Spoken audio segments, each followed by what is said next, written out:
ज्यावेळी बीबीसी सरकारचं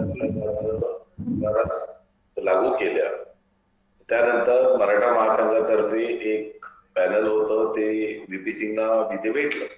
दिल्लीमध्ये जाऊन व्हीपी सिंगना भेटलं. त्याला सांगितलं त्यांनी की मराठा समाजाला आरक्षणाची गरज आहे आणि तुम्ही जर आता मंडल आयोग लागूच केला असेल तर तुम्ही मराठा समाजाला देखील समाविष्ट करा.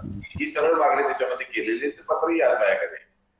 त्यांनी त्याच्यावरती सांगितलं की एक काम करा, माझ्यासाठी एकदम सोपं आहे ते लागू करणं. तुम्ही फक्त स्टेटकडनं एक रेकमेंडेशन मागा.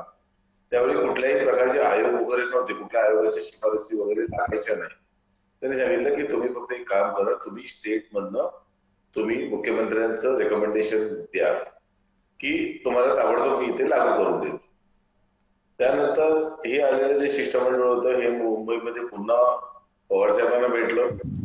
पवार साहेबांना भेटल्यावरती त्यांना सांगितलं की असं असं झालेलं आहे, आम्ही तिथे त्यांना भेटलेलो आहोत आणि त्यांचं म्हणणं असं आहे की जर राज्याने त्याचं जर शिफारस केली तर आम्ही ताबडतोब घेऊ. परंतु त्यावेळी जी भूमिका होती, त्यावेळी शरद पवारांची जी भूमिका होती, आम्ही नेहमी सांगतो की त्यावेळीची भूमिका होती ती मराठ्यांना पोषक नव्हती. मराठवाडा नामांतर ऐका जर मराठवाडा नामांतर हा एक प्रकार झालेला होता की ज्यावेळी मराठवाडा बाबासाहेब आंबेडकर मराठवाडा विद्यापीठ हे नाव ठेवण्यात त्यावेळी एक मोठा विरोध होता.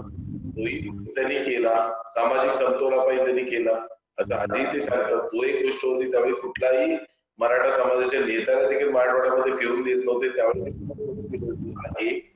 आणि दुसरी गोष्ट, ज्यावेळी हे त्यांना जेव्हा सांगितलं गेलं की स्टेटचं रेकमेंडेशन पाहिजे, त्यावेळी त्यांनी स्पष्ट सांगितलं की मराठा मोठ्या भावाच्या भूमिकेमध्ये महाराष्ट्रामध्ये आहे, त्यामुळे मला तसं करता येणार नाही.